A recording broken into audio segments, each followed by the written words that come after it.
Hello, friends. Thanks for tuning in. We have an amazing episode for you this week.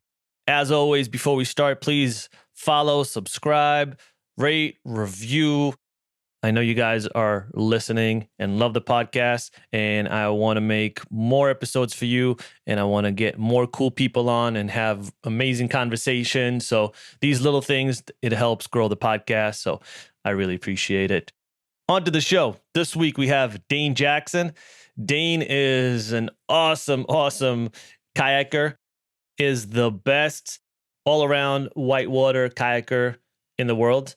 He's got more than 80 first-place medals from international competitions.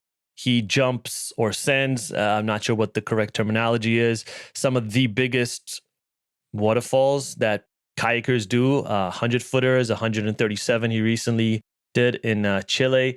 So just, he's unbelievable.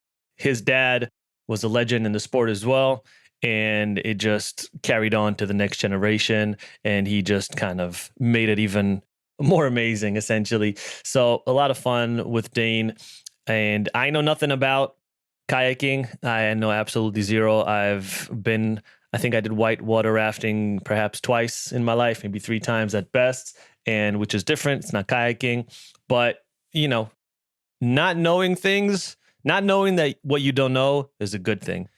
That's why I enjoy the podcast so much. I get to talk to some amazing people who are top of their game, top of their field, top of the industry. They've been doing these things their whole life, and I just get to extract information from them and learn from them.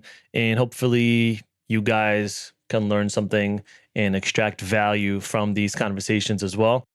Dane is essentially an encyclopedia of kayaking and rivers. He is like a fish in water. He knows so much about this. He's lived this, breathed this since he was essentially a baby. A few weeks already. He was in the kayak when he was 2. So he knows this probably more than a lot of people. Definitely more than a lot of people. And we also discussed the dams, which, I know peripherally, I know a little bit about the topic. I know I've seen a few documentaries. I'm no expert.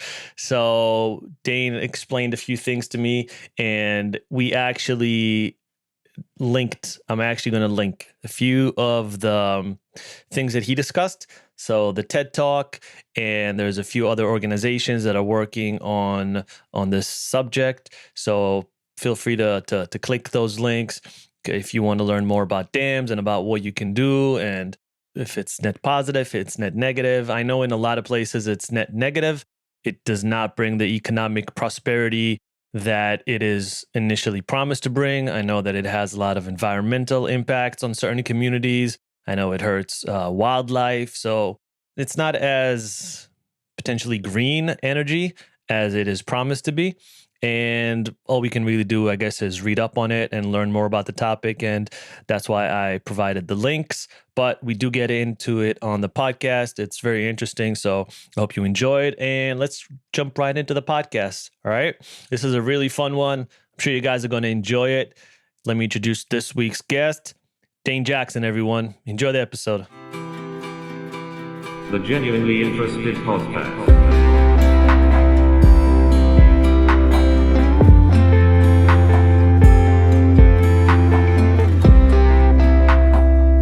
Jackson, how you doing, sir?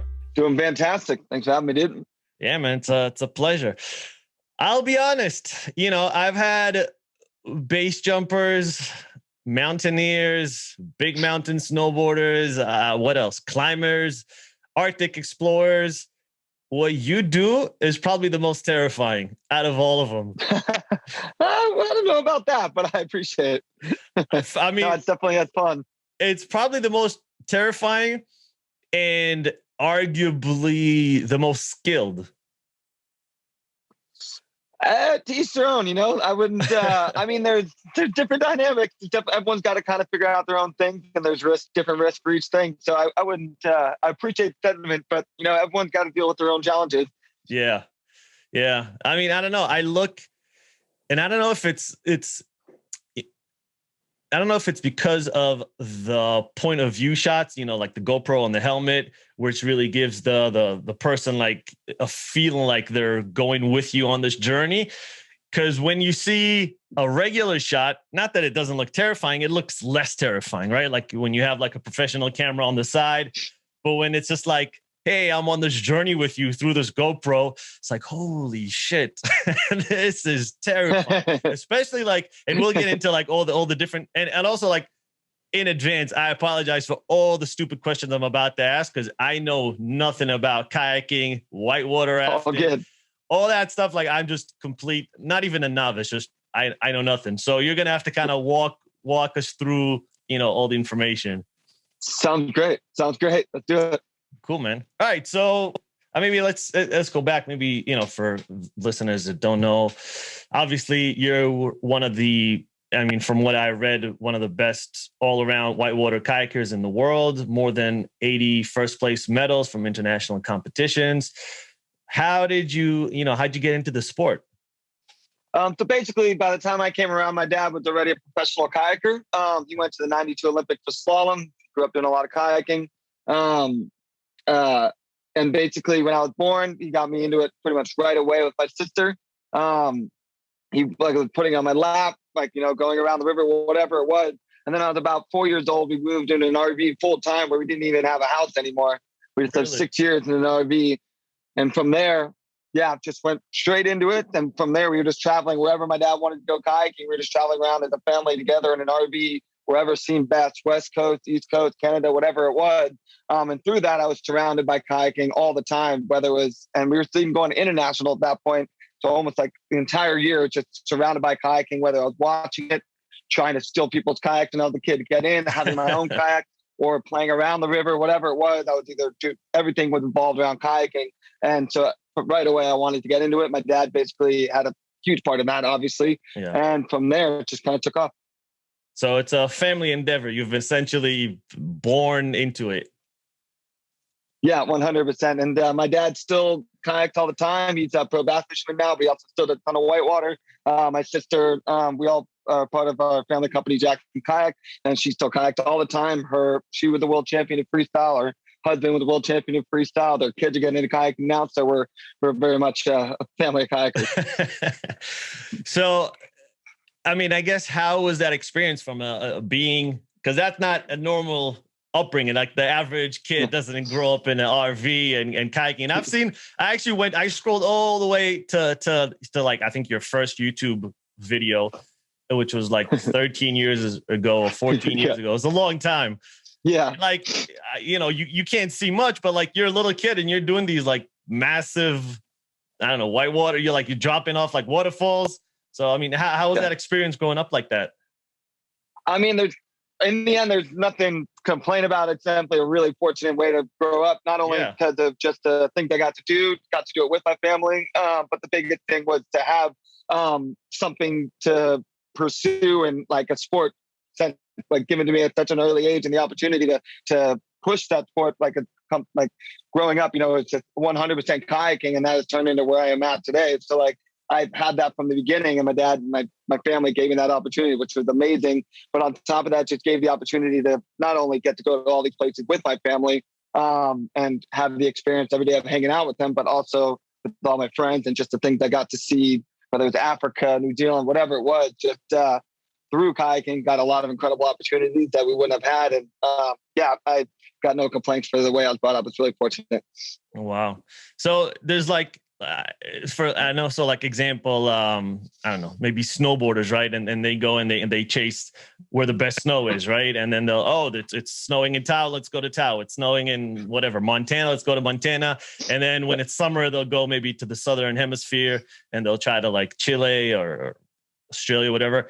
You guys were doing that with rivers, essentially? Pretty much. It's just like, I'm sure every sport has kind of own thing, but kayaking, it everywhere had the season, the best time of the year, depending on what kind of kayaking you're into or what you want to do. And what it really comes down to usually is, in the wintertime, there's some places you can kayak around, like, North America, or I should say more like the US. But in the winter, it starts to get a little cold. Some places don't rain in the winter. It just gets snow, or maybe all the rivers are low, or maybe it's just rivers aren't running. So that's a good time to maybe go find somewhere warm or go somewhere overseas, whether it's like you're saying, Chile, go to Mexico. Go to Africa. It just depends on what kind of kayak you're into, because everywhere kind of has its own style and different time of the year. And so for me, it kind of usually comes down to like end of February, beginning of March, I'll get in my RV. I'll live in a travel trailer. I'll spend from then pretty much until September in the RV full time, traveling wherever the water seems best. Whether, I started off in the Pacific Northwest, then I went down to California, then I went to Colorado, Idaho, Washington. I've been traveling around for the last 5 months. And now just finishing up, now that things are getting a little lower here, I would normally travel internationally, go somewhere like Norway, like in the summertime where there's other places that just had the season starting. Unfortunately, not able to travel this year, but luckily there's still some water that I'm chasing around the West Coast. I'll go back east. I'll finish up everything probably on the East Coast, usually in Eastern Canada, finish up the races in the fall in the Southeast US. And then as things start to get a little colder, that's when I'll usually travel international. And a lot of time it usually ends up being the Zambezi River in Africa, Chile, Mexico, or maybe somewhere new like India. Like I've been in India, but like that's just a good opportunity to travel international. Probably usually when I do my expedition. Wow. So, I mean, I guess what do you look for in a river? Well, I guess like 2 questions. Like, what do you look for in a river, and then what are the hot spots for like, what are the, like for, let's say mountaineering, I keep going back to that example, but like, everyone's going to Nepal, right? Cause that's where all the big mountains are, or there's a few places here in the US that a lot of mountaineers go. Like, where are the hot spots for kayaking?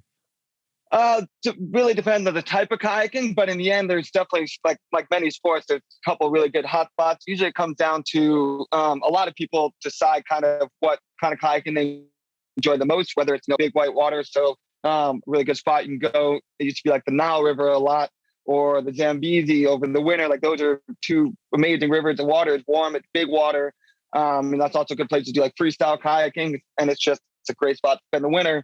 So those are usually hot spots. There's a place in Mexico, Tlalpujahua, which is just one town. And outside of that town is some of the most like incredible kayaking for waterfalls and steeper kayaking in the world. Like it's basically like, you might have to drive 45 minutes to a certain river, and one river has like 10 different sections on it. But if you want to spend like 2 weeks and push yourself and run some really hard waterfalls and really hard whitewater and just have like a really amazing time, you can go there. And that's actually a spot that a lot of people go to try to learn running waterfalls or get better at running waterfalls, because there's a lot of smaller ones. You can work your way up. And then as you go into somewhere like the summer for like in the US, there's not a lot of water in a lot of places. A lot of people usually end up going to somewhere like Norway. So like that's definitely another really big hotspot. And one of the few places that most kayakers are like, I want to go to Norway. Like those few examples are like places that like if you're coming into kayaking or you're learning or getting better at running harder whitewater, you probably at least heard about a few of these places. And most people are like, I want to go there. So it depends on kind of what you're looking to do. So like for me, like I said, I'm a novice, right? Like I look at a river and all I see is a stream of running water, right? Like when you look at a river, like, are you seeing things that I'm not? Like, are you seeing the current, the texture, the volatility, all these different things, perhaps? Yeah, no, I mean, it's definitely, when you're surrounded by something like I'm seeing thousands of rivers every year and seeing, I'm not kayaking, I'm watching footage of kayaking, or I'm looking at other places to go kayaking. So we're definitely, when we see rivers, if we were to walk by a river together, it's going to be very clear to me what features look like, whether it's features forming from the rock off the side, whether it's whether or not a big waterfall is runnable just from first look, or whether or not a massive rapid is runnable, or even just even if it's really small whitewater, I could still probably notice a lot of things you might not notice right away, just because we have to look for those features, not only because we're surrounded by the river all the time, but you need to be able to notice these features and notice where the dangers are and where the features are if you want to start running, because that's what you do all the time when you run hard whitewater, usually scouting from the side before you even get a chance to run the rapid, because you need to know where you're going. I think it's probably got to be similar to, climbers and snowboarders, where we look at the face, we can have a sense of what they're like looking for, but we're not able to like pick out all the little details of why that makes that route harder or why that spot's good and not that one. So I think it's a very similar thing like that with kayaking, where we're just kind of able to notice a lot of things that other people might not, because that's what we need to be able to do. And are there still things that like surprise you, or like, I don't know, you maybe misjudge, like you're like, oh, that looks like, I don't know, whatever it is. Like, I don't know. Do you have like a grading system that you do? We do. We do. It's 1 to 5. It's just basically like 1 being the easiest whitewater, basically like flat water, and then 5 being like, the top level. Unfortunately, it is a not a good grading system at all. I've always wanted to try to maybe change it up, because unfortunately 1 to 5, no, everyone's heard class 5, everyone's heard class 6. Even if you've never been involved with whitewater, you've heard that. And unfortunately, when it's just such a small, and like 1 to 5, you only have those option grading system. It all comes down to subjectiveness. It's very easy. It's like someone that is just starting to learn class 3 might think this one step up rapid is a class 5, when it's probably still only like a 3+ or a 4 or something like that. So it's not the best grading system. I wish we had something that's a little more, and I'm sure there's things with climbing and other things, other sports have a similar issue in some ways, but 1 to 5 is just not a good enough grading system to compile like so many different things. But yeah, we do have a grading system, and it's 1 to 5. Yeah. With climbing, I feel like it's the same. Like, I remember I used to climb in different gyms, and it'll be like a V3. And then you go, and I'm like, all right, it's pretty easy. And I'll go another gym, and a V3 is almost impossible. Like, how is this the same system? Like, it's not uniform. Yeah, no, it's hard, but at least they have a system that can continue to grow, like based on like, it doesn't have an ending, because the number can just keep going up. Like 510 used to be the hardest routes, and now they're in 515 or whatever. I don't know what the max in now, but yeah. No, it's definitely all sports. I'm sure struggle with that a little. But yeah, that's our system. Yeah. No, it's so. Have you ever kind of misjudged? You're like, all right, that's like probably a whatever, I don't know, a 3 or a 4, and then you go in and it's like, holy shit, this was much. I don't know, maybe there are undercurrents, or maybe it's like stronger in certain areas than, because it's hard, right? Like, it's not like you said, it's not exact science. Like, you can go and you can think it's something, and then when you're on the water, it's something a little bit different. Yeah, definitely. I feel like by the time you get to a certain level of kayaking, you're not necessarily like the one thing about like the 1 to 5 is that like we might mention it a few times, but that's just a really good way for I think mainly people that are learning to have kind of like a sense of what a run is before they put on, or what a rapid is before they go. But as we get better, I find that we don't really end up like saying to each other, hey, we got a class 5 rapid coming up. It all just comes down to kind of looking at the moves themselves, and then deciding if you feel good enough for the moves. You're not thinking to yourself, oh, this is a class 4 move. You're thinking, okay, this is the challenge of this rapid. Do I feel comfortable enough to run it? And sometimes a lot of times you're able to look at it and be like, okay, I see that line, and I see this rock I need to go over or around, see this feature I need to get up and over, whatever it is. A lot of times, you can kind of look at it and do it just as you visualize. But sometimes, like many sports, things go wrong. Maybe you underestimated how big a feature was. Maybe you just don't do the right things with your paddle, whatever it is. And then that can kind of lead into a sequence of events like snowballing, basically, that might not go as clean as you wanted. Maybe you go in a really dangerous spot. Maybe you end up in a feature, then you have to come out of your kayak. So it's not like we're looking at a rapid and saying, hey, that's a class 5, guys. Usually we're going, well, this doesn't look like a good spot. Let's do safety here. That looks like a hard feature. Let's make sure to do that right. So that's what it comes down to. That's cool. Can you maybe explain what the different disciplines are in kayaking? Yeah, no, for sure. So basically, a lot of different things, but in the end, kayaking kind of just split into a few little different kind of categories where people kind of choose what they like to do. For the main part, there's freestyle kayaking, which very small, very short kayak, kind of like longboard surfing versus shortboard, like very small kayak, meant to play in like standing features, like kind of like the end of an ocean wave when it's coming onto the beach, like that kind of foam pile. We surf like little features like that, kind of like just little standing features, more technical. That's where a lot of most of the competitions are on these small features. And then you can also surf big waves with these freestyle kayaks. You can go do combo tricks. You can surf big waves in Eastern Canada, Africa, wherever it is. You can surf really big river waves, and then all that stuff in between. Then there's also like extreme racing. It's not always the hardest whitewater, but a lot of times, there's like time trial where it's fastest time, top to bottom. And in some races like that, there might be some gates added in, similar to slalom, things like that. And then there's extreme kayaking, which a lot of people these days, it's definitely the more popular side at the moment, I feel like, is the extreme kayaking, really steep whitewater waterfalls, not necessarily big waterfalls all the time, but you can really, big slide, technical, hard whitewater, point A to point B, people running rivers. That's a really popular one right now, just because there's so many incredible places that you can go do that type of kayaking. And even if you don't want to run the biggest waterfalls, running steep kayaking is really fun. So those are kind of the main ones. And then there's a lot of you can paddle freestyle kayaks on really hard whitewater if you want. Maybe you want to throw tricks off of waterfalls or something. So there's a lot of little things, but that's the main thing, is like freestyle kayaking, more technical, easier racing maybe. And then there's really hard extreme kayaking. And there's a lot in between. Yeah. I feel like I'm generalizing. I'm missing something, but I just generalize like the great system, the entire sport, but everybody kind of finds their own niche. No, man, it's fascinating. I'm learning here. This is educational hour for me. But so let me see if I got this right. So you have the freestyle part, which is, according to the videos I saw, like there's like a part in like a river stream, and you're doing all these flips and jumps and cool tricks, right? That's the one. Yeah. Freestyle is the one where it's sitting in one spot, very small kayak, and doing a lot of rotations and tricks like that. And then the second one, you said there's it's an actual competition, right? Like getting from point A to point B, who gets there the fastest? Yeah, pretty much. I mean, that doesn't necessarily, I guess, need to be in the main generalization of different aspects, but in my mind, I don't think of freestyle competitions. There are competitions for freestyle, but then we also just enjoy going to do freestyle occasionally every now and then, especially like big waves and things like that. And then there's extreme racing as well.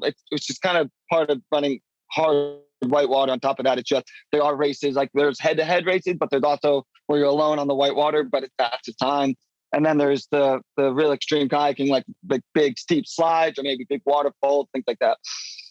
Are any of these like Olympic sports? I also realized I didn't say big water on types of kayaking. But I guess I feel like my mind keeps going in between like types of kayaking, types of whitewater. Yeah, I woke up too early. Should have got more sleep. But so there is kayaking in the Olympics. There's there's slalom kayaking, which as it sounds like some of the other sports with slalom, they're much longer. They're about, I think there's still like 12-foot kayaks right now. I don't know. I don't know the length off the top of my head, but basically long carbon kayak, very narrow displacement hulls, very fast in a straight line, small boats, but they basically, like any other sport, slalom, fastest time, you got to go through the gates. If you touch them, get a penalty, things like that. That is currently in the Olympics. My dad did that for a long time. He went to the 92 Olympics for that. I did a little bit growing up, but by the time that I kind of came around, my dad stopped doing slalom in 93. And from there, he kind of switched fully just doing whitewater. And so I did a little bit growing up, but never as a pursuit. And then these days, a lot of my friends do it. And if I get the chance, I'll hop on a slalom boat. But it's a really cool aspect, really fun to watch. And I have a lot of friends that do it. And a lot of pro kayakers actually come up through slalom because it's obviously a more, when you hear Olympics, that's usually the first one that people, that's usually a great way for people to hear about it, is that they're like, oh, they're slalom kayaking. And that's usually because slalom kayaking doesn't require really hard whitewater. And it also, sometimes there's a whitewater park nearby. So slalom, a lot of pro kayakers actually came up through slalom because that's how they first started. And then they usually at some point will swap over and start doing some harder whitewater. Yeah, you mentioned your dad. He's like the OG of the kayaking game, right? He's like one of the... He's one of the OGs. He's not like the OG, but he's done a lot of incredible things for the sport, as well as just dominated the sport for a while, whether it was racing or freestyle. He was the strongest competitor for sure for a really long time. Even into his 40s, he was winning freestyle world championships and things like that. So he still, competes and paddling. Still competes? 7 now. Yeah, he still competes. Still goes strong. We still go paddling together a lot. Wow. And he's still 57 years old. He's not the kind of guy that's going to believe in retirement, and I don't either. But but no, he did the Olympics for a while, or did slalom for a really long time, and then had to switch to whitewater. He just not only for designing kayaks, because he worked for a few brands, made one of the brands the number one brand, and then from there he started our family company, Jackson Kayaking, there, made it the number 1 whitewater brand. Made kids kayaks for all different sizes, made a lot of changes when it comes to outfitting, things like that. So he's done a lot of incredible things for the sport on top of dominating the sport in a lot of aspects. Yeah, no, that's amazing. I love when there's an entrepreneur that takes a passion and makes it into a business, right? Yeah, There's 100%. There's what's the guy's name? Yvonne. I always blank on his last name, but the guy who started Patagonia, he was similar. He's like a rock climber, and then ended up doing Patagonia, which is it's a massive company. Yeah. So that's the best way to do it, because you can't. Well, that's the best way to do it. You can't. Like some people can hire the right people, but in the end, you got to know what you're talking about if you're going to make some changes and do things that the people in sport actually want. Yeah, no, I mean it's always like that. The people who are usually the most successful are the entrepreneurs that live, breathe, the sport, or it doesn't even have to be the sport. It has to be the product, the service that they're doing. Like it's something that they love deep in their blood. Yeah, 100%. So which do you compete in all the things you mentioned, like the tricks, the competition part, the big whitewater rafting as well? Yeah, pretty much. A lot of people usually kind of find one aspect they enjoy the most and push that one the hardest. They might go, someone that just does freestyle might occasionally go and run some harder whitewater or come and try to do some racing. But a lot of times people usually go ahead and just kind of stick to one aspect that they enjoy the most or feel that they're best at, which is great because, if you only pursue one thing, you're probably going to be really good at that. I'm one of the few people that really try to be as good as possible in all the aspects, whether it's freestyle kayaking, which would definitely more the stronger, like what I did the most growing up, because we're living in an RV. We're constantly ending up at kayak competitions, whether it's West Coast, East Coast, Canada, wherever it was, constantly a freestyle competition. And that was what my dad was doing the most and the strongest at for a while on top of the extreme racing. So freestyle was a big part of growing up, which really helped get me to the kayaking that I'm at today, because I got really comfortable with a lot of things. But as I got a little older, I started to get more into extreme kayaking. My dad did it a lot. He didn't necessarily love like big waterfalls and things like that, especially because like 28 years ago, he broke his back on a waterfall. So he had back pain to this day, but he never, not that it slowed him down much, but he just, waterfalls are dangerous. So a lot of people like things like freestyle, something that's a little more, a little safer.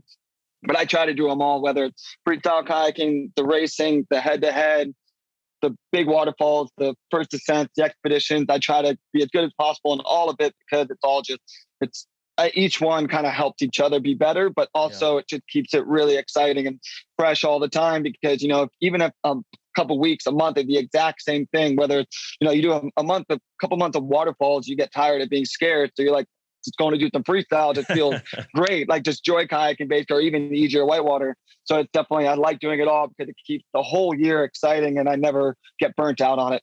Yeah. So you essentially, how many days out of the year, roughly, right? Not exactly, but roughly how many days are you kayaking? I think I haven't counted in a while. I'll probably have to get back to counting, but it usually ends up close to 300 days a year. It usually that's a full year, pretty 300, much. It just takes sometimes, some years are a little slower if it's a high travel year or something like that. If it's a high travel year, there's all the driving, because I drive, I do 5 cross country drives a year or whatever it is, whether it's traveling international, sometimes it takes a week to get somewhere. So it usually ends up between 280 to 300 or just over. It just depends on what I'm doing that year. Yeah. There's no wear and tear on the body. There's no you need some rest days in between, because most professional athletes, they'll go hard a certain amount of time, and then they'll have a couple of maybe weeks or something of rest just to let the body heal up. There's none of that. Right. I mean, there's some days you're like, man, I'm more sore, I might need to take a day off. But in the end, if you take time off and then go back, you're still going to be sore when you go back in, because you took that break, and then you go hard again, you're going to be sore again. So I just try to continue kayaking. Like even a chill day on the water, you're not putting much use on the body, and you can get tired and sore, but you still can go kayaking. Just might not need to go as hard. So I usually end up having a day or two in between if I'm driving places as well, like I mentioned. So I find that the longer you continue to kayak and consistently kayak, the better your body's going to feel all the time, rather than, go hard for a week and then take 3 weeks off and then try to go hard for a week again. You might just end up being just as sore. It kind of just becomes a cycle. The only time that you usually end up having a few days off or like, oh man, I'm really gonna have to take a break is, waterfalls. You can take some big hits and, you can get pretty sore from that sometimes. So you might need to take a day or two off after, like, running a 100-footer if you take a big hit. But no, in the end, I just try to kayak as much as possible to keep the body feeling fresh and keep moving with it. What is, I guess, the most, from what I've seen, I guess athletically, though, the tricks seem to be like the most athletic, like all the flips and all the different things, like, other than obviously the hands, because that's the one that kind of navigates you. And what other like muscles are you like? Is it a lot of core? Are you actually moving the legs around like inside to do those things? Like how does it work? In the end, like you mentioned, like obviously our arms, our hands are doing a lot of it, but in the end, our shoulders and our cores are definitely really strong. And basically just our upper half is definitely stronger than our lower half. Like we have to do a lot of, and there are people that purposely like try to get strong in the lower half. But in the end, we might have to do 14-mile hikes in California and things like that. But I definitely wouldn't consider myself like next level strong when it comes to like my legs and things. But the upper half, like it's definitely mostly shoulders and abs and core, because even though we're using our arms mainly with the paddle, especially when it comes to freestyle, we might use our core, but we're using our core and our legs in the boat, like you mentioned, pretty much all the time, because you're pulling up on your knees, or the moves you're pulling up on you're pulling on your abs with your knees. So it's basically the top half all working together at the same time, no matter what aspect you're doing. Do you do like any strength and conditioning stuff outside of kayaking? Not that much, not as much, No? like hardly at all, really. I should just say hardly at all. Not as much people would imagine. I barely really end up at the gym. I just find that like, kayaking is the place. Like if I kayak a ton, I'm going to get in better shape than do better. Now, if I wanted to, I could definitely become even a little stronger, potentially a little faster in racing, or just have like things get a little more improved if I wanted. But in the end, I find that it's more about the more kayaking I do, the better shape I get in for kayaking. I'm working all the right muscles for kayaking while also improving technique. But if usually comes down to if I'm with a few of my friends that we travel together a lot, we end up in the same spot. 2 of them are very much into going to the gym a lot. And so what will happen is the 4 of us will end up going to the gym together a lot more, especially if we go somewhere like Zambia. Like when we go to the Zambezi, like we're living in one place at a hostel. We go kayaking every day for 3 hours because it's just a super fun, long, big water run. But then we'll also go to the gym pretty much every other day or every day because there's a gym right next door, like right down the street. So times like that, I'll go to the gym more. Or if I'm, back home, especially like last summer over quarantine, back home in Tennessee, my family has a ranch and we have a gym in the basement. So I might spend some more time in the gym then. I'm not looking for it. I'm not going out of my way to find those kind of things, but if the opportunity is there, I will do it sometimes, but it's not what people think. Yeah. Is there a good whitewater rafting in Tennessee? Yeah. Tennessee is a really incredible spot for kayaking. There's a lot more than people would expect, especially there's even like some of the more fun, like big waterfalls are in Tennessee, in the Southeast in general. Like it's really, really good. In Tennessee, the cool thing is that the reason why we moved there, like we lived in an RV full time for 6 years growing up, but we always love going to Tennessee in the fall because it's one of the prettiest places, but also fall into winter, if it rains, there's things running. And even if there's a lot of rivers that have releases, like scheduled releases, like the Ocoee and things like that. And then when it rains, there's some of the best kayaking. But on top of that, because we like barely get snow in Tennessee, you can kayak basically all winter because it usually still gets some rain. Oh, okay. So that was the biggest thing, is that we would travel over most of the year. And then Tennessee was a great spot to spend a few months over the winter because you continue to kayak. And at the moment, I don't spend as much time there. It's more of like a home base to spend the holidays or reset as I travel internationally. But Tennessee has a ton of really good kayaking. Wow. So at what age? I keep thinking back, like I see, those videos where you see like this little like 2-year-old on a snowboard, and you're like, damn, in 5 years, 10 years, they're gonna kill it. Like I imagine something similar for you. Like at what age were you like, literally, what the age that you got into a kayak for the first time?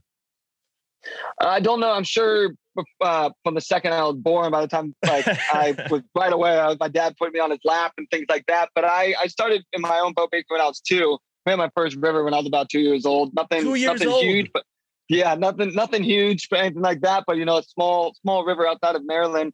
And it wasn't the biggest whitewater, but yeah, I think my first river when I was 2 years old. You're two. Yeah, I was two. It was big for me. I had basically it looks similar to a slalom kayak, like a long fiberglass kayak called a puddle jumper, which I think it's a great name. Basically started off in that. And then I had that boat for a while. And I mean, I did my first waterfall when I was like 5. It was like this 10-foot waterfall, like a little dam on a canal. And then from there, I didn't end up learning how to roll the kayak. Like one of the first things you have to do with kayaking, and I'm sure it's fairly straightforward that when you flip over, you have to get a roll back up. That's going to happen a lot in kayaking. I didn't end up learning that until I was about 8. Until that point, if I flipped, my dad would roll me up, and then we just continue down the whitewater. Or if it was too hard, he would kind of hold on to me as we go down a rapid. But once you learn how to roll, that's when things can really start, because that's when you don't have to be watched all the time. You're not going to swim out of your kayak. Like, you're able to just run the whitewater. If you flip, you roll up. And my sister decided that she wanted to learn how to roll when I was about 8 years old. She was like 11. And so from there, we both learned how to roll together. And then it just went from there. It made it a lot easier for us to not only start kayaking more and kayak safely, because when you're by yourself, you don't know how to roll. That can be dangerous. But once you learn how to roll, you can start kayaking together, start working on it, that surfing featured.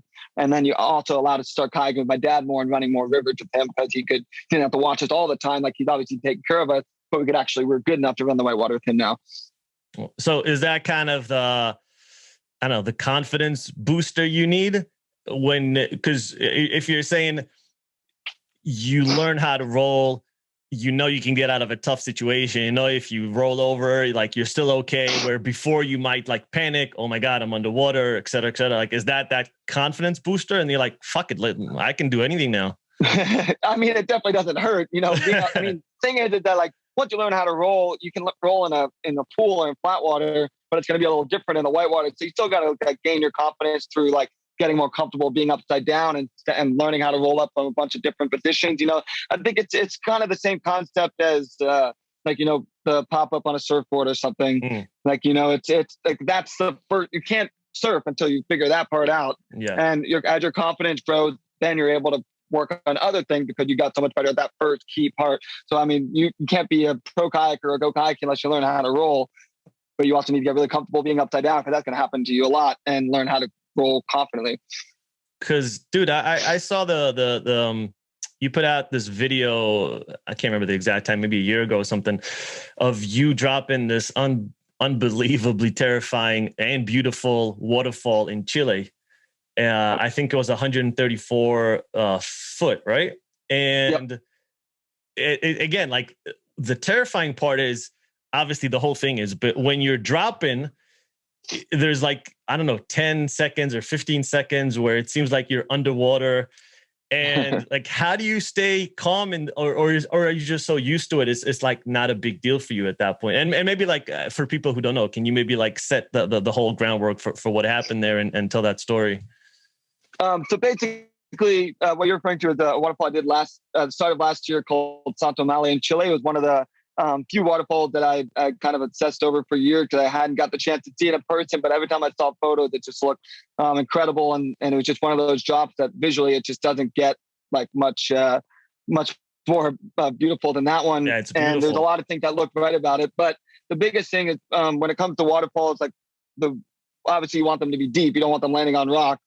And usually a big way to know if a better chance of waterfall being deep. Like, a lot of times you can look at a waterfall and have a really good sense if it's going to be deep, because, you look for certain things. Like, obviously if there's a cave behind it, that means that it's usually clearing out and away from the wall. If there's a really, really big pool below it, that over time the pool has been cleared out. So that's a better chance of it being deep. Not always 100%, but it's much better than, obviously, if it's in a tiny little pool, that's usually going to be shallower. Yeah. But also, if there's a really big boil coming up from the waterfall, like as the water's coming back up, that usually means it's going pretty deep and then coming back up. Whereas if you see like a ton of spray right at the base of the fall, then sometimes means that it's hitting rocks. Oh, wow. So those factors are usually come together. Like, you still need the best thing you can do is get to see a waterfall without water, scout it, maybe swim around below, things like that. And then when it rains or whatever it is, then you can go run the waterfall. But there's a ton of scouting that goes into before you run something like Santo Male or a big waterfall. The issue with Salto Male is that it was landing in a very, very small pool, and there was a ton of tiny boulders around. So visually, you're like, that looks like it should be too shallow. And I was always told that it was too shallow from a few people that had gotten to see it.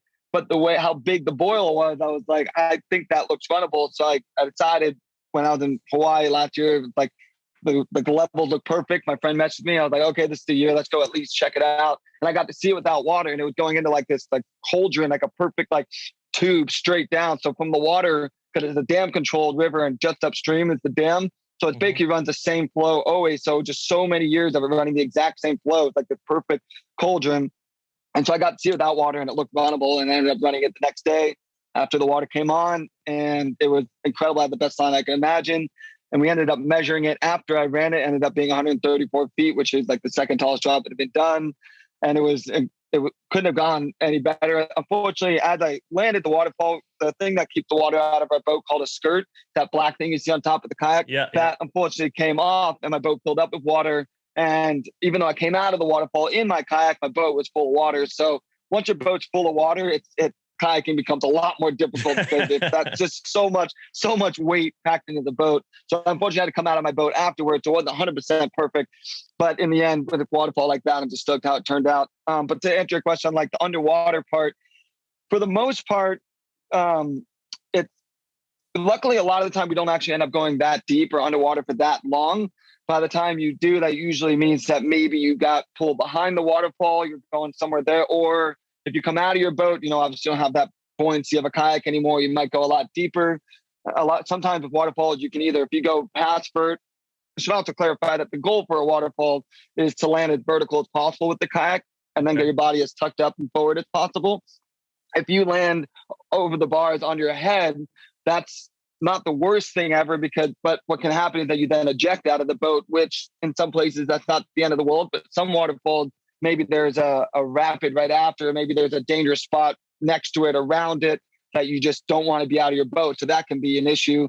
There are times where, because waterfalls are powerful, especially high volume one, I've landed, and then because I kind of got pulled back into the flow, I might get ripped out of my boat or something like that, which can then happen. But the worst case scenario, and the one thing that usually that is in your mind at all times when it comes to running a waterfall, scouting it, and in the end, why a lot of people don't necessarily like running waterfalls, is that they can hurt you. They're one of the more dangerous aspects. And the one thing you don't want to do is land flat on a waterfall where the front of your kayak is up. And when you land flat, you got all that surface area. And so that's a pretty quick stop. And that's it's how like landing on your stomach, right? When you jump this mat, like on okay. Yeah. Exact same concept, except with that, the biggest thing that can happen is usually that's how people can break their back. And the crazy thing about waterfalls is that, and I've had people do that. I've been fortunate enough to not have that happen because I've tried my best to avoid it. Been fortunate a few times, but the scariest part about waterfalls and that concept of like what your goal is that people have broken their backs on 10-foot waterfalls. And when you land flat with the front of your kayak up, it's called a boof. But like people have broken their backs on 10, 15-foot waterfalls that, you wouldn't think would be possible. But then I've done that by accident on like 120-footer, one of the first 100-footers I ran. And I was fortunate enough to not get hurt. And people also sometimes do like 80-foot waterfalls, and they don't get hurt. And then there's people get hurt on 10-footers. It's a crazy thing that happens. And sometimes you're like, seriously, like that's just like, it can be a little intimidating at times.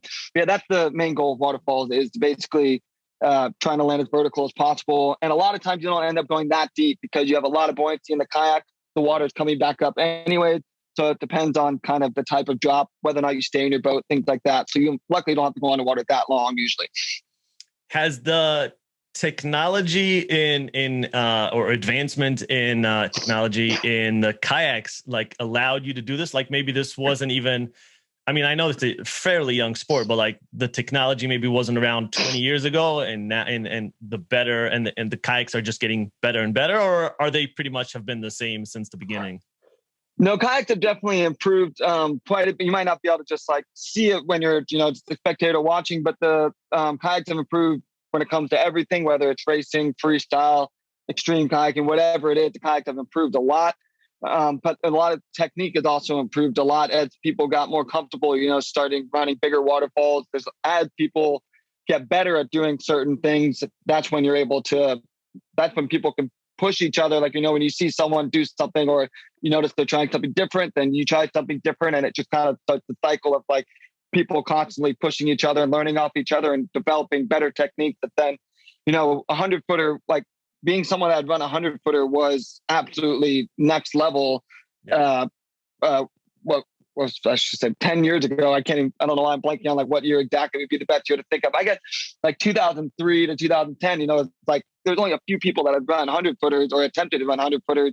And now there's got to be at least 30 to 40 people that have run 100-foot waterfalls. Now, that doesn't necessarily mean that some of them are ready to run 100-foot waterfalls, which is one of the unfortunate things when it comes to waterfalls and some extreme kayaking as well, but especially waterfalls is you're going to get to the bottom no matter what. Like you're going to put in, you're going to go off it, you're going to get to the bottom no matter what. So there are people that are able to just kind of fall off of it, not necessarily the most grace or technique, and maybe still have a good line, but maybe weren't quite ready for it still. So that's the one unfortunate thing with waterfalls. But yeah, there's definitely been a ton of especially technique, but kayaks are also getting a lot better in the sense that the kayaks they do a lot more for you when it comes to running harder whitewater, or maybe like there's a hard rapid into a waterfall. As kayaks are getting, the shapes are getting better to allow you to get through the whitewater with much smoother lines and much less effort and have much better. The technique is getting better, but the kayaks are doing everything they can to help you to stay on top of the water. And as the designs are getting better to have those smooth lines, especially in harder whitewater, people are getting better, and we're able to commit to harder whitewater that we might not have been able to with designs that maybe just weren't as good at staying upright, or they just weren't at high volume, so you're going deeper. So yeah, there's definitely been plenty of advancement both in technique and also design. You said that the one you did in Chile, 134 was the second. Well, do you know what the first was? Yeah, Highest, the tallest waterfall is Palouse Falls in Washington. Yeah, it was first done in 2008 by Tyler Brott, which is still technically the world record. It's about 186 feet. It's a really incredible waterfall. And and at the time, the craziest thing is that 100-footers have gotten more standard as more people have run 100-footers in the last couple of years, especially. But then that was a huge jump up. Like he also had the world record for a previous waterfall, Alexandra Falls in Northwest Territories. He ran that the year before and had the world record on that. It was 107 feet, which was still a really big deal. And then it was like next year he went and ran Palouse Falls. It's 186 feet. And that waterfall, it really did not get much better than for a waterfall that size than Palouse, because it's flat water above, flat water below, the top of the waterfall. When it comes to waterfalls, the biggest thing you really want to look for is, and it's very obvious when you look at least a kayaker, I don't know what it's like for a non-kayaker, but waterfalls generally you hope that there's kind of like a nice roll to them. Whereas waterfalls that are like flat to vert, like a tabletop, when it's just like flat to vert, flat coming in and the lip is just dead vertical, like the edge of a table, kind of like, something like Niagara Falls, where it's just flat to flat. Those kind of waterfalls are much harder to have a good line a lot of the time, because when you go over the lip, when it comes to waterfalls, you only have that split second to basically determine how the rest of the waterfall is going to go. Yeah. If the front of your kayak starts coming up right at the lip, you can't really save it. So you only have that first like split second at the top of the waterfall to kind of determine how the rest is if it's gonna go well or not. You can make slight adjustments, but it all really comes down to that crucial split second. So we look for, hopefully a lot of waterfalls are best if they roll for a little while. So that way it really allows you to slowly set your angle, no aggressive movements in an ideal world. And Palouse Falls is literally like the first 30 feet, it just sets your angle perfectly at 60, 70 degrees. I haven't been there in person, but it just this perfect angle. And then the falls the rest of the way, you get nice and covered in the flow, which is also really nice. And there's a huge pool below, a bit some space behind the drop. It just did not get much better when it comes to a waterfall that size. And he still has the world record, but actually a few more people have actually run that drop since then. Rafa Ortiz did the second ascent. Unfortunately, didn't stay in his boat, but still just running it is insane. And then Knox Hammock and James Mizu, they ran it 2 years ago now. And so there's already been a few people on this drop, and it's a massive drop to run. It's pretty sick looking. Are you looking to do it? I always go back and forth. The biggest thing for me, the hardest part for me to want to do it, running 100-footers and stuff like that is definitely not something forever. I'm going to kayak forever, but 100-foot waterfalls, at a certain point, you want to maybe just get tired of being scared and there's a ton of risk when it comes to them. No matter how good you get there, you can have a perfect line and things can still maybe go a little weird because it's waterfalls have a lot of risk. I really like the look of it. Unfortunately for me, the biggest thing is, and super badass that those guys have done it. It's a little too, like, you're not doing very much to set your angle to determine if you have the best line possible.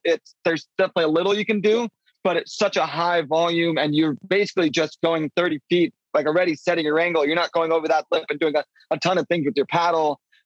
So it's a little, simple is not the best word to use, I feel like, with non-kayakers, but like it's super incredible that they did it. It's super badass and it would be amazing to do. I just wish I had to do a little more on the drop to determine how well it's going to go for me. Yeah. But at the same time, I think it could be really fun to do. But I think by that point, I'd rather, especially now because the 4 people have done it, I think I'd rather find, like, if I want to go that big, try to find that next, like, might as well try to go a little bigger, like try to get the world record or something. Which isn't necessarily what my goal is. I'd rather do a ton of kayaking than maybe one big moment, but things change. Maybe I'll see that perfect drop and be like, you know what, that's it. But definitely not pursuing the world record. But I think by that point, I'd rather save myself that one big drop, Yeah, now that makes sense. Do you think, because I see this with all the kind of outdoor adventures, right? Like you see Alex Honnold, like how he pushes the envelope and does these amazing things, free soloing El Cap. Yeah. And you see this with base jumpers, right? They'll go and they'll find these amazing mountains to jump off. And I don't know, surfers, all those massive waves in Portugal that are like frightening as fuck. But they're humongous, dude. You can't even see the human. Like you have to zoom in. It's so big. And I think the I forget her name, Maya something. I think she broke a world record this year or last year. Yeah, I know. It's the world record wave for when she is Nazaré, right? I think. I forget her last name Brazilian girl. I think. Yeah, that sounds right. Either way, badass. Yeah, badass. Completely badass.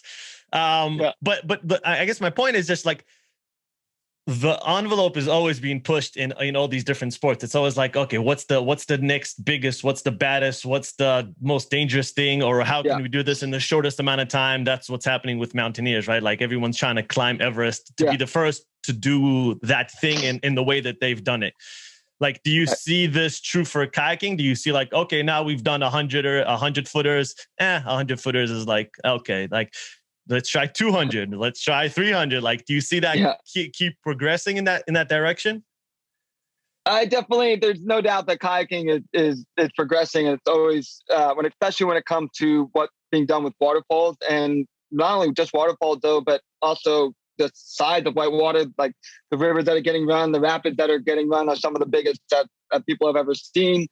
On top of that, not only are waterfalls, techniques are getting better and people are getting better at running big waterfalls. It's not going to be long till someone sees and wants to do that next record drop, or maybe they'll find something in between the Salto Male drop and the world record at the moment. So there's a lot of like kayaking still progressing very hard when it comes to stuff like that. Also, even with like freestyle, big waves, people are getting better at linking tricks together. Like that's the one thing I always try to do is find different combos that can link tricks together on big waves. But the one thing that's definitely starting to take hold right now, and I don't know if it's a trend isn't the right word, but basically one thing that's going down a lot right now is, and something that people might not have thought of as things that can become a technique, but it's freestyle tricks off of waterfalls. Now they've always been around, and they've always like where you do like tricks off of the drop itself rather than just running it just straight. Jeez. And the biggest thing is it's been around for a long time, and there's been people like over the years, Russ Sturgis or people back in even the 90s, people were doing stuff off waterfalls. So it's not necessarily a new thing, and there's a lot of people that were pushing the envelope when it comes to trying things like that, especially as waterfalls got bigger, people started throwing tricks off of some crazy drops. Yeah. But right now what's happening mainly between a few of us is we're starting to realize that there is a little bit more technique and control, especially for myself, starting to realize that there's more control with some of these tricks off of waterfalls than I expected. Initially, like I, as things have come to me, I haven't started kayaking saying I'm going to start kayaking here and I want to just do this. like everything kind of comes to me at a point of when I feel strongest to do it. And over the last few years, I've started to do more tricks off of waterfalls. I normally don't like that. I don't like doing tricks off of waterfalls because a lot of times they don't allow you to land in a very good position. It's a really good way to potentially get hurt because waterfalls are already pretty dangerous in the first place. Yeah. But over the last 2 years, as I've seen other people try some stuff as well, especially this other kayaker, Annual Sir Solstice, he's been not only one of the top kayakers of all time right now, he's also been big in the downriver freestyle when it comes to doing stuff off of waterfalls. Yeah. And he's obviously gotten inspiration from other people. But as I watched him over the years doing some crazy stuff, I was like, well, that's pretty incredible. But over the last few years, both of us, I feel like, have done a lot of stuff off of waterfalls, and we're starting to notice that there's definitely a little more control if you figure out the technique. And just with myself, I want to definitely start doing them off a bigger drop because I'm starting to realize, okay, I actually have a lot more control, not a lot of control, but more control than I thought. I think I can start bringing it to bigger waterfalls. Like this year, I did what's called a back freewheel. It's just one vertical land. You go off a drop backwards, you do one vertical land, and then you come around, try to land vertical. I did that off of like a 75-foot drop this spring onto Haley Falls.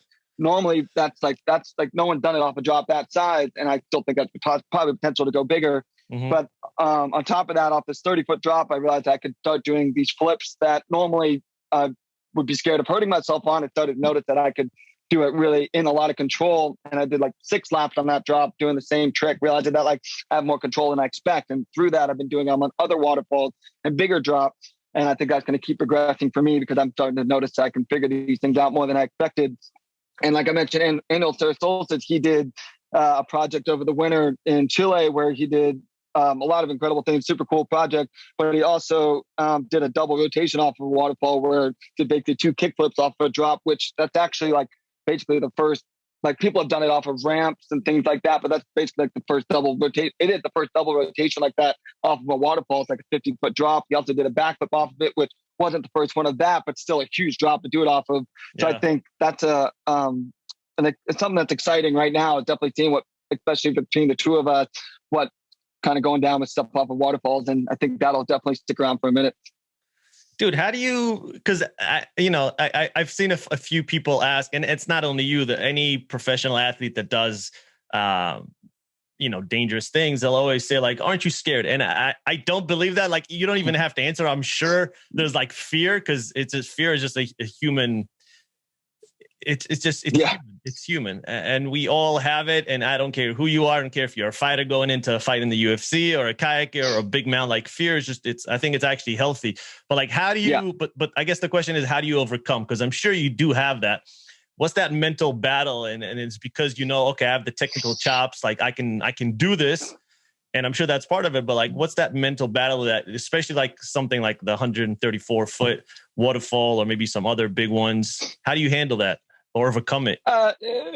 Basically the biggest thing is, people always just assume that we're not scared, and there might be some people that try to say they're not scared, but in the end, I'm scared probably way more than people think. Probably on whitewater, I have no reason to be scared on, but I'm scared basically all the time on the water, whether it's, there are times I'm not scared, but there's always that, just a little bit there. But the biggest thing for me, especially when it comes to big waterfalls, I'm obviously super scared, but the biggest thing is just, not only do I have a lot of faith and trust in myself to make the right decision. I was fortunate enough when I was growing up to have people tell me like, no, you're not actually ready.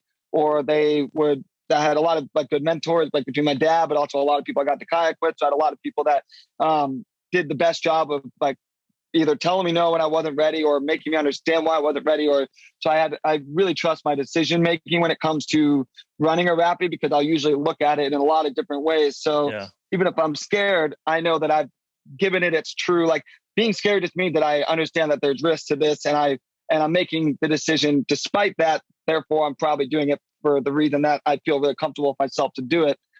But on top of that, I try to make sure I'm having as much fun as possible, because I find that, if I'm scared, it's a lot of people think that means you're not having fun. But in the end, I try to focus on making sure that I'm having as much fun as possible throughout every aspect of everything, whether, before a competition, before a big waterfall, whatever it is, I'm making sure to have as much fun as possible, not only on the water, but off the water, whether, talking with safety, hanging out with my friends, driving to the river, whatever it is. I don't like shut down and say, no one talk to me. I don't want to talk to anyone. I make sure I'm talking to everyone, having as much fun as possible, getting hyped to music, because by having as much fun as possible leading up to that big moment, whether it's a waterfall or event, I know I'm actually just having fun and I'm enjoying the whole experience rather than just focusing on that one big moment. So by enjoying that whole buildup, if the waterfall goes great, it's even that much better. Or if the competition goes great, it's that much better because I'm enjoying the whole thing rather than just looking at that one victory.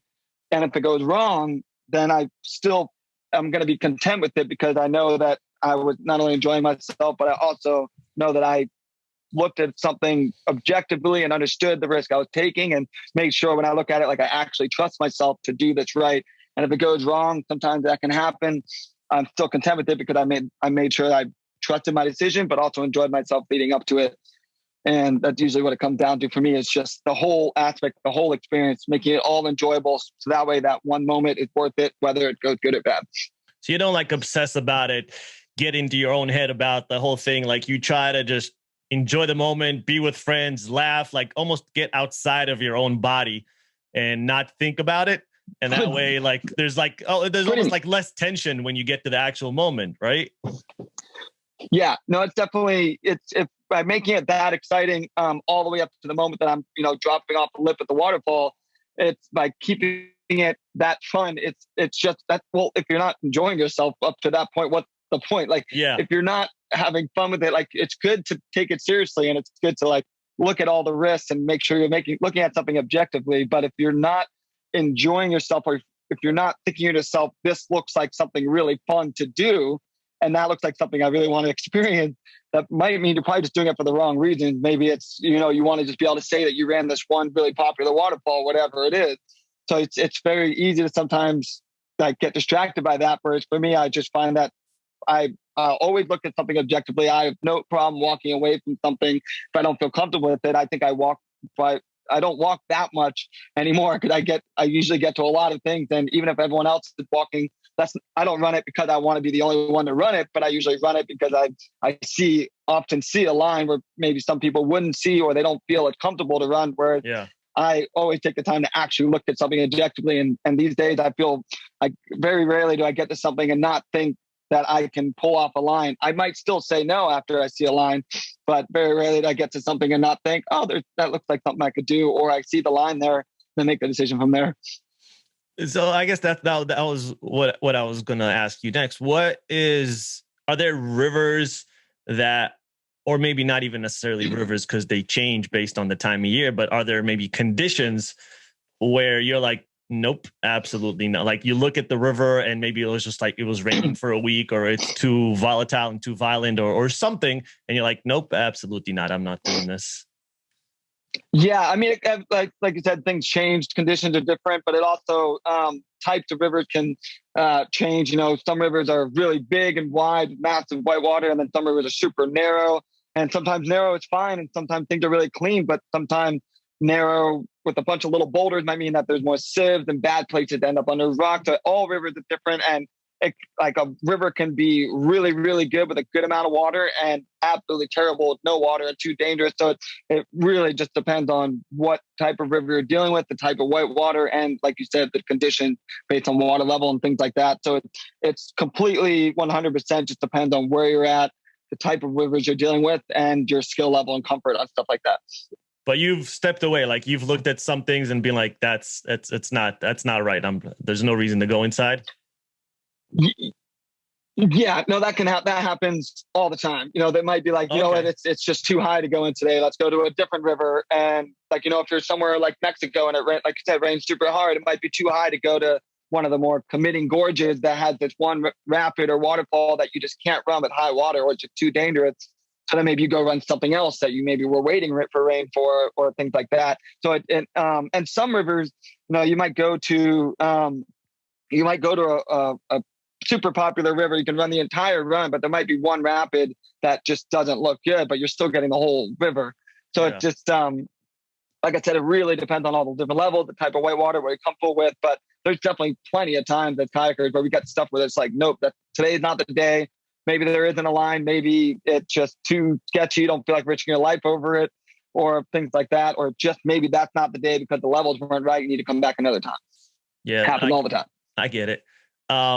are there, I keep using this example, mountaineers, like they always have like first ascents, right? Like everyone's trying to get that first ascent.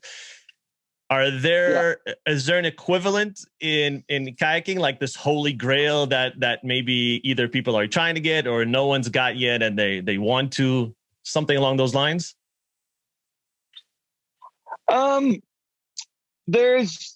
I wouldn't say that there's like one particular thing because, there might be famous rapids that people know about that haven't necessarily been done.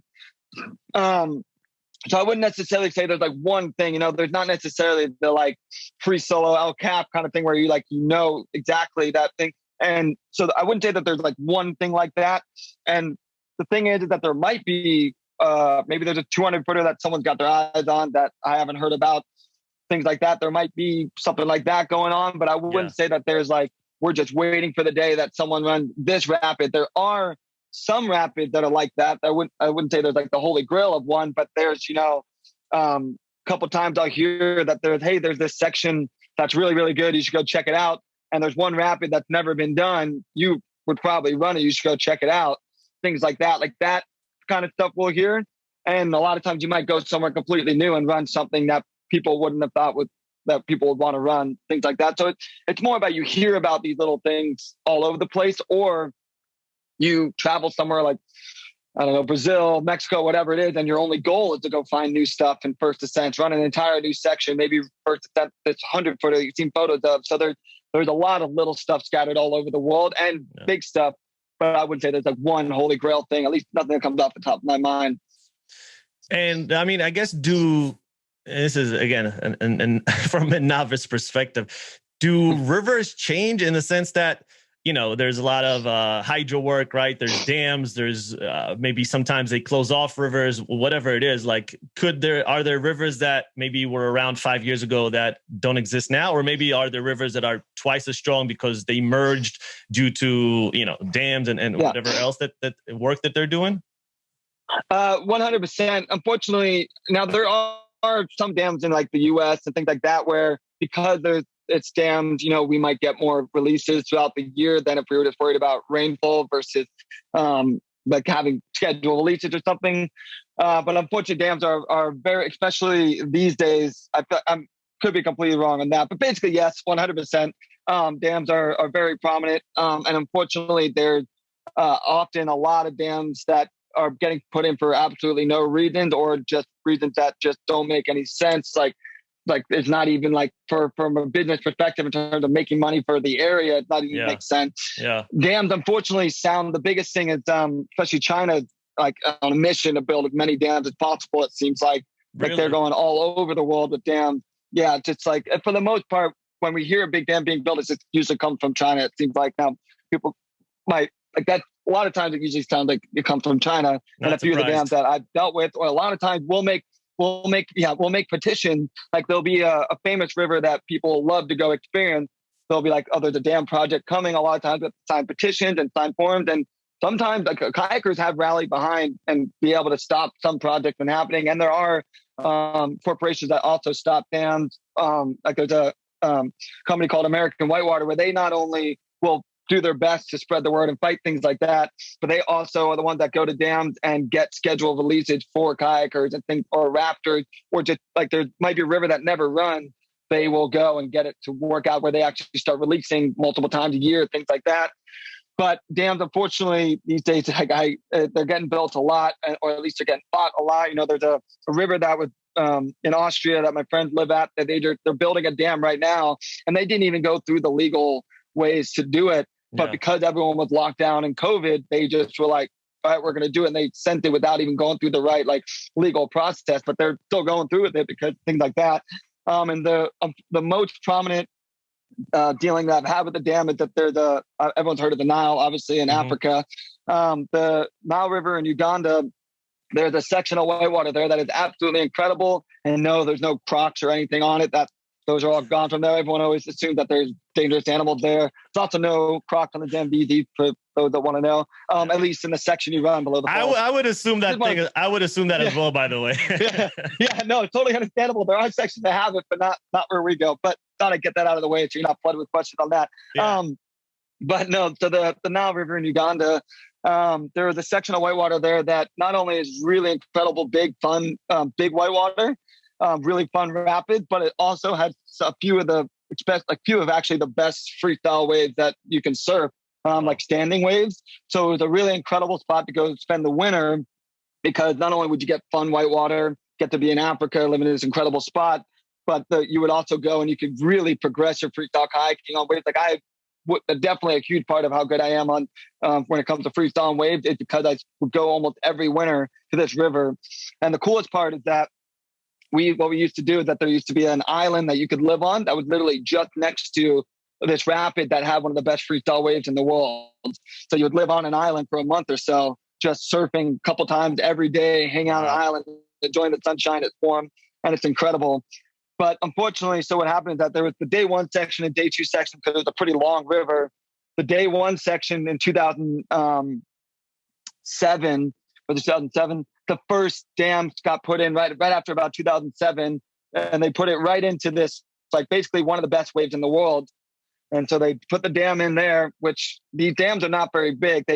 Dams always sound really good on paper and to towns because they're giving us this much money and this many jobs. But when dams are done, the damage they do to the area and the local community, on top of the fact that they usually don't provide much afterwards, the amount of money that they cost to maintain and do, usually a lot of times it's over what they actually like the output is. A lot of times they're very useless dams. Like they don't actually benefit anyone except for that first paycheck. Always sounds so good. Yeah. But then it only takes like 100 people to maintain a dam after, and then the damage is done in the area. So they built a dam in that one rapid, got rid of one of the best waves. You could still run that section. But then in 2011, they finished the second part of the dam that flooded the entire section. So like one incredible, like world-class, famous section of whitewater was completely gone basically. And now, because that's all flat water, like the lodge we used to live at, not the island, but that other lodge, you would look out at amazing whitewater. Now it's flat water. But because they built that dam and made that flat water, mosquitoes and malaria became worse because instead of whitewater, it became flat. It's a better spot for them to do things like that. But then what sucked is that they built those dams. It sucked. They got rid of that section, but luckily we have the other one, that famous wave I was talking about, like one of my favorite waves in the world, lived on the island. They actually just finished a dam a few years ago that flooded that whole section except for one or two rapids. But they flooded the island and they flooded that wave that I absolutely love. But that dam, it was like, not only is it not built to last, it's only meant to last like 50 years. It flooded, like it had to, like a bunch of people had to move. They flooded around the river. And it not only is the cost to build insane, cost to maintain is insane, but also the amount of energy output is like way, way, way, way below any reason to ever possibly do that. Yeah. And like, it's way below. So it's, and I'm sure I'm like just skewing, like, it's like, I don't know all the facts. A lot of people know a lot more like facts. I just know that they don't have a lot of base. Like they're not as much, but people, when we explain to non-kayakers, like these dams are completely useless. They think we're just saying it because we don't want to see our whitewater go away, which is true. But we also realize that like these dams just don't actually benefit the local communities by the time they actually have any energy output. And a lot of times that energy doesn't even go to the people in the area. And there's not even that much job. They've flooded areas, then kayakers stop coming. There's less tourism. And there's actually another dam that's about to be built right now, which is so dumb. And that is the dam on the Zambezi, Victoria Falls, like one of the wonders of the world. That whole section below is like, now that the Uganda section I don't really go to now, there's still whitewater, still a couple places to kayak. But the reason I went was for that island and wave. Don't go there anymore. But now I go to the Zambezi, which I love going to anyways. But now that's kind of like my big water, warm, go paddle in the winter kind of thing. Mm-hmm. I used to go spend like a month there. Victoria Falls down, one of the most incredible rafting sections in the world, but especially for kayaking, just incredible big water, so much fun. Like there's no place like it. They're actually building a dam on that river, which it should start this next spring, and it should be done in about 6 or 7 years. But what's super like sucks so much is that dam is massive, and it's going to back up pretty much the entire river up to the falls. it literally like, and I have a feeling they're going to mess it up and probably go all the way to the falls because they're trying to do like I forget, I have it all like written down, but like 62 kilometers or something like that. And they're trying to have it come within like, I think it's like 3/4 of a mile of the falls.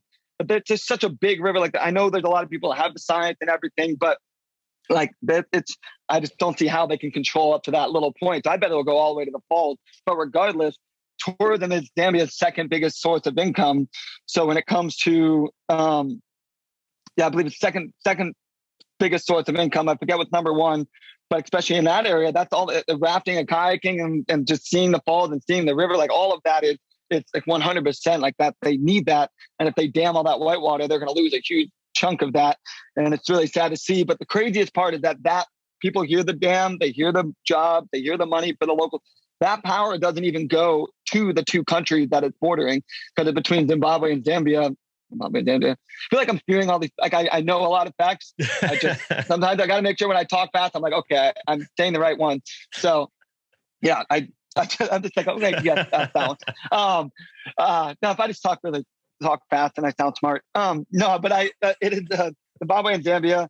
The thing is that dam that's being built, if I read it correctly, it's not even going to the countries that it's connecting, because they're both going to produce power. It's a freaking like 600, 500 foot dam or something. It's massive. And they both are going to have produce power on both sides, because that was the biggest thing, was trying to figure out who was going to get that power. So I'm pretty sure it's split, if I remember correctly. But the biggest thing is that if I read it right, that the power isn't even going to those two countries. It's going to a collective, I think it's called the Africa Power Pool or something like that. So they don't even get the power. And obviously China gets some of it too, because this is a Chinese dam. Yeah. But it's like, they don't even like get the power. So it's like by the time it's like, oh, but it's creating power for the local area, it's like, it's not. And once it's done, it's like, it's a pretty frustrating dam, because it's a very useless one. Like it really makes no sense at all. No matter how it sounds on paper, it doesn't make any sense. And that's definitely one we're trying to get stopped, but we'll see what happens. Unfortunately, I don't think it'll get stopped. I'm just going to go there as much as possible over the next 6 years. Yeah, especially if China is backing, because China, I know that they have their hands all over Africa. That's kind of where they're putting all their investments. They're giving them a lot of money, and they're taking stake in companies. They actually own certain areas in Africa, just by giving them the money. And Africa, it's resource rich, but it lacks a lot of corruption. It lacks good governance, and they have a lot of problems. So China's definitely taking advantage of that. But I for me, the dam situation, like you said, it sounds good on paper. Forget that it's such an eyesore. It's just when you see like this beautiful natural place, when you see a river and you see the water flow, and then you see this eyesore in the middle of it. It sucks. But on top of that, it's just like we keep thinking we know nature better than nature knows itself, right? And then we fuck with the ecosystem, and we mess with the migration of the fish and where they're supposed to lay their eggs and all that stuff. And then the other animals that use the river for, I don't know, migrating patterns, or that's where they drink, or that's where they get their food, whatever it is. There's an ecosystem built. And once we mess all these other things, there's compounding effects. But it's it's not only in river, right? This happens with a lot of others. Like, and again, I'm not like anti-progress. I want progress. I want people to have jobs and all that stuff, but there's better ways to do it. Like this isn't the only way. Yeah. And dams only, the ones that are being built aren't even like long-term dams. They're like meant to like last like 50 years, which sounds long, but it's really not when it comes to the cost to build dams like this. And then they blow them up, right? Just, there's better ways you did. Yeah, pretty much. Yeah. I'm pretty sure that the one in the Nile might even already be having issues like cracking and things like that. So it's like the craziest, and the thing is that a lot of these dams, like, I think maybe they're built better back in the day. I don't know what it was, but, the dam, the other dam that's on the Zambezi, but it's up in Tebe. Really should have woke up a little earlier. Maybe I shouldn't have woke up early. You woke up early, man. We started this 7 a.m. your time in California, on the West Coast. Sorry, not California. But that dam, I want to say it's in Tebe. I don't know why I'm blanking. It's not in Tebe, but I'm blanking on it right now. Anyways, it's the dam on the river. And if that dam blows, the amount of water that's going to flow, and it's got cracking. Like they actually are like I forget what the number was. It was like 10 or 20 years or maybe something like that overdue on checking the dam and fixing it, because if that thing were to break, it's going to take out like everything downstream. And then I forget which city it would end up in, but it's like a city of like 100,000 people or something, like Jesus. maybe even more. It would like wash out that city because they're on the river. So like a lot of these dams, like if they would ever break, like there's a dam. My friend of mine had I'm pretty sure, a TED talk on this, and I really wish I need to watch it again, but I'm pretty sure there's a dam in China. I think it's in China. I forget where it is, but I'm pretty sure that if it were to ever break, it has so much weight behind it that if it were to break, it would shift the axis that the Earth spins on because of how much water it's holding back. It would like do something like that if it were to ever break. Yeah, I need to double check on this. I'm not, but I'm like very confident that there's I forget which dam it is, but it holds back so much water that if it would ever break, it would shift like. I don't mean to send it in like a spiral, but it would just slightly like change the, like what we've been on. I think her name's Haley Stewart. She had a TED talk on it. She has a lot. If you want to fact check me and like double check what I'm saying, been a while. We might have to listen to that TED talk. But she talks all about like the dams in Uganda and dams in China. Basically, the whole thing is about dams and good, bad, a lot of info on them. And like I know some things, but sometimes when I'm talking fast, I'm like, wait, is it this one or that one? But I definitely know something. I hate it when I back it, like just like go deep, and it's like this is what it is, and this is what it is. I'm like, sometimes just don't go so hard on the facts. Oh no, I'm the same. Like, because especially when you're like passionate about something, you want to give the best, information out there, but sometimes you're like, oh shit, like I didn't prep for this. Like, I don't remember the exact details of every little thing that I know the overarching story. I know the narrative. Yeah. No, 100%. But there's unfortunately there's better ways to do it than dams. Much better ways, at least these days. Well, dude, before I let you go, when I was Googling your name in YouTube, or not Googling, I guess YouTubing your name. I don't know what the exact phrase is, but regardless, I found a video of your friend. I found this story hilarious, but you could probably tell it better. Essentially, you guys were like going downstream and you lost your phone doing some tricks. And then you guys ended up going back, finding the phone, which I was not optimistic about you finding your phone halfway through. So good for you. I'm not gonna blame you. But like, can you tell that story? Because I thought it was hilarious. Yeah, basically. So my basically the video title is called "Dane Jackson's an Idiot." Feel free to go watch it if you want. Which is a very accurate statement. I'm pretty good at kayaking because I'm definitely a bit of an idiot a lot of the time. No, so you're too harsh on yourself. A few friends of mine, the one that made those videos, there's four of us that travel together. I have a lot of people I travel with, but four of us have a company together called Send, where basically we not only make like apparel and shirts and things like that, but we also, it's kind of the brand that we put our project behind. Like we make videos, we do photos, things like that. But the two of them, my friends, Adrian Matter and Brent Norton, they've been kind of together for a long time. They started a YouTube channel called Senders and basically like blog, things like that. And I also do YouTube, but they started doing it. And I was like, well, that's sick. I should start doing that too. So they do a lot of YouTube videos. And one thing that that particular friend, Brent, that made the video, they're very good at shit talking. Obviously, we're very good at shit talking each other as friends. But I definitely give them a lot more opportunities because I can be an idiot.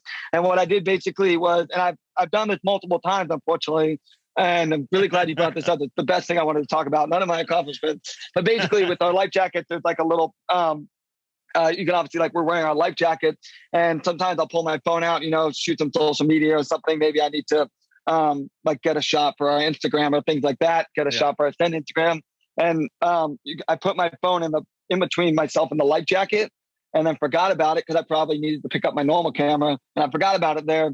I did the whole rapid, which is a really big rapid, it's big water, springtime Canada. Did the whole rapid, did a bunch of tricks on the way down, and then got out on the other side of the river, did the rest of the day. And then when I got back to my RV, I realized I was like trying to find my phone everywhere. And I unfortunately pretty quickly realized I knew exactly what I did, which is stick it in that little like pocket, but not all the way in. but somehow the phone managed to stay in my life jacket, even though I don't even mean in my life jacket, like a pocket, like just sitting like braced up against me, like kind of like in a sweatshirt pocket or something, like not really in anything, just kind of sitting there and half out. Somehow it managed to stay in during the whole rapid. But then when I realized that, I was like, okay, I have to, like, we did find my iPhone, which was my German friend's idea, which he's a lot more forward thinking when it comes to things like that. He's like, let's do Find My iPhone. And we found the signal, or at least it was the last signal. And we're like, it was so close to the edge of the water. We were like, is it at the bottom of the river and that's the last signal, or is it on the side? So we ended up at dark having to put back in and run this huge whitewater in the dark. And after about like 20, 30 minutes of walking around the side, somehow we managed to find it, which at the time I realized I should stop using black phone cases just for this reason. But ended up finding it on the side somehow. But the dumbest part is that, and it was great, I'm so glad I found it, but the dumbest part is that I've made that mistake before because I like to listen to music before big competitions or things like that.